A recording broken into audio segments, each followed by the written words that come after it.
Thank you, Dr. Tityal and Dr.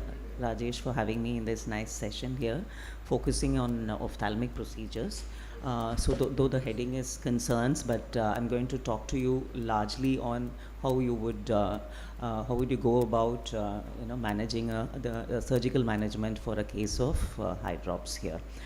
So these are the various steps which are the concerns which are related to case of corneal ectasia and keratoplasty. But hydrops is something which most of us would have encountered and seen in cases of ectasia, largely keratoconus, and in pellucid marginal corneal degenerations. So we'll skip with all the literature and with all the basics on presentations. So the medical management, we are all aware that we would start these patients on hypertonic saline, antibiotics, steroids, and adjuvant therapies with anti-glaucoma. The surgical management largely centers on intracameral gas or air injections for these patients, which you would probably do in combination with compressive sutures here, not delving into the other surgical modalities, but the common one in management of corneal hydrops here. So the tips or the points which is to be remembered is that when you are using gas, it has to be a non-expansile gas preparation is what is recommended. So when you're looking at C3F8, you wouldn't want 14% of C3F8, and for SF6 is about 20% here. So the surgeon has to be familiar with how the preparation is to be made so that it is non-expansile. So that's going to be the first step which you need to be aware of.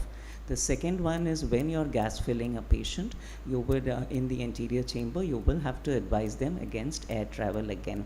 So you'll have to be aware for how long the bubble is going to be staying in the AC, and accordingly advise the patients here. So you would find SF6 stays about a week to 10 days, and C3F8 would be a longer stay, and so about a month. So you're going to be advising your patients not to undertake air travel when you're air filling or when you're using gas for the management of corneal hydrops here.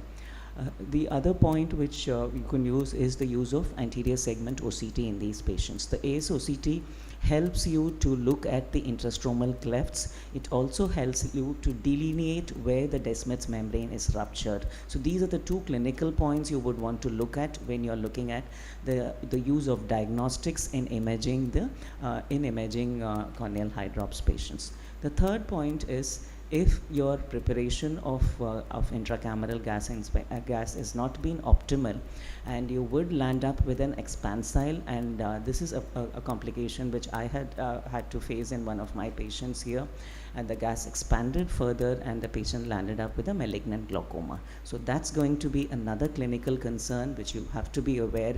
It might look like a very simple, straightforward procedure of just putting in a bubble into the AC, but one has to be aware of these concerns when you're going to look at here. Because of these, I think largely now the advocation, what the advocacy is that you probably will not want to use intracameral gas in management of hydrops, and you will switch to a combination of combining compression sutures along with air, so that it affords you better safety in the management of these patients. So that is the latest recommendation on these patients here. This is the video courtesy Dr. Sunita from LVPI here. So when you're combining it with compression sutures, identifying where your Descemet's had ruptured is really helps on. So placement of sutures according to how the Descemet's had ruptured really helps you. Remember to bury these sutures here, and when you're using compression sutures, you probably will not need to use intracameral gas, and simple air injection is more than enough in managing these patients here, and that's a much safer approach, and it helps you to be problem free in the postoperative period. And you would find a very remarkable corneal clearing which happens rapidly in these patients vis-a-vis just using a intracameral gas or air injections. I think lack of time, I won't run through the others. I'll just run through. This is another unedited video of one of the recent ones which I had operated. So here you're having this patient, and as you can see that it's very difficult on this particular patient because of the extensive edema. we are not able to see the pupil here, and we were also not able to map the region where the rupture is ruptured. But when I looked on closer, you can see there's a triangular rupture or the triangular deficiency on the Descemet's membrane here. So you would, again, trying to image it on the IOCT, if you have one, also helps you to delineate it better here. And you will probably have to place multi-directional sutures here in order to oppose the or help in the apposition of the Descemet's, which has got ruptured here. In this particular case, there was a point of significant thinning as well. So there was a mild shallowing of the AC as well as I was suturing here. So these are particular concerns which you would look at when you are managing a case of corneal hydrops here. Once the compression sutures are well placed, and then you would see that the injection of air into the anterior chamber is by a simple self-sealing stab incision from the limbus here. So there you see air being injected here. For air, then I put a 3/4 fill, but when you're putting in gas, you would probably want to use a 60% fill only of the anterior chamber, and it would also help if you could dilate these patients here. So that's a concern. But if it's a phakic eye, you're having gas when you're dilating, then cataract and the lenticular opacity is another concern which you will have to look at in these patients. I largely have stopped using gas for hydrops following the malignant glaucoma case which I did have. We did go ahead and manage him well, and he does have 6/12 vision, but that is when if you have a timely pickup on for these patients here. So now largely compression sutures augmented with an intracameral air injection suffices well in a problem-free management and early resolution of cases of corneal hydrops.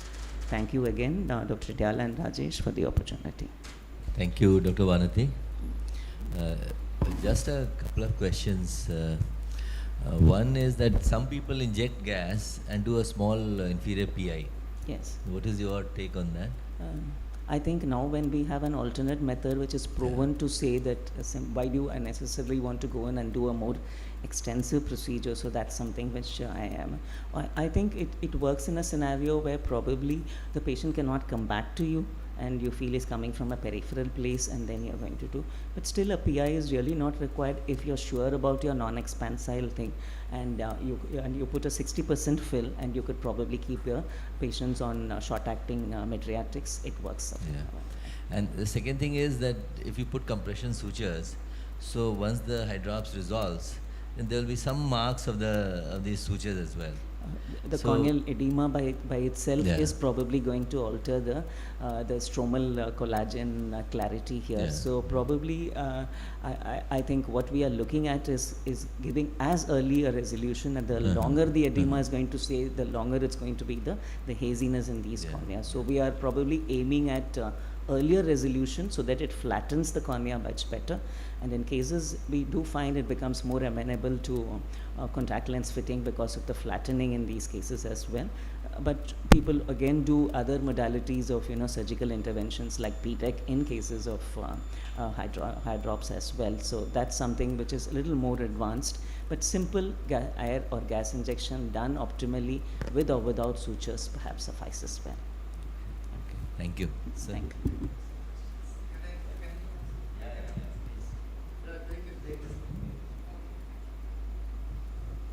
Thank you, Dr. Vanathi. And I think you covered the initial discussion about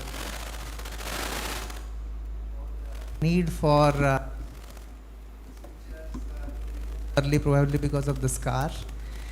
So thinking aloud with all of us here, full thickness suturing is something that all cornea surgeons are little skeptical of, and that too in the setting of probably a loose edematous cornea. Absolutely. Are there concerns of introducing organisms as we go? Because these patients will be on steroids also to go forward. So this is something probably we could discuss and it's ponder important upon. that you look at the ocular surface of these patients here, because you're doing full thickness sutures, and you feel if it warrants, you could probably do a conjunctival swab in these patients to look at a preoperative conjunctival swab so that you're optimally you're managing. And most of us, when we are giving steroids, QID, high potency steroids or low potency in a setting of compromised cornea, we always cover it with antibiotics.